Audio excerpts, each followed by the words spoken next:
Donald Trump's claim of presidential immunity has been picked up by the Supreme Court in a surprising move. Now, I'm going to share with you what I think the Supreme Court will rule and why this is potentially very bad for Donald Trump. First, how did we get here? Donald Trump has made the claim that he has presidential immunity, that as president, he cannot be prosecuted for anything he does while he's president. Now, an appeals court has already ruled no. A president is not above the law. It was unanimous and a very well written opinion. So I didn't think the Supreme Court was going to pick it up, but here we are. So how will they rule?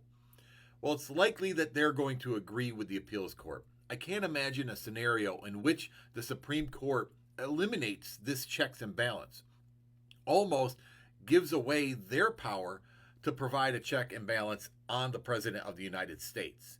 Because that's ultimately what the Supreme Court would do if they ruled in favor of President Trump, granted a president that immunity. So how is this bad news for Donald Trump? Well, the case is going to be heard, the opinions from both sides will be heard on April 22nd. So we can expect the judgment to come out sometime late June, which means there's still time for the case to take place, which means the case is going to be taking place in late August, early September, right at the heart, the home stretch of election season. Donald Trump's attempt to delay may have landed this case in the worst possible time, and his October surprise will be a guilty verdict from a jury of his peers. And that will all but end his run or his bid for the presidency in 2024.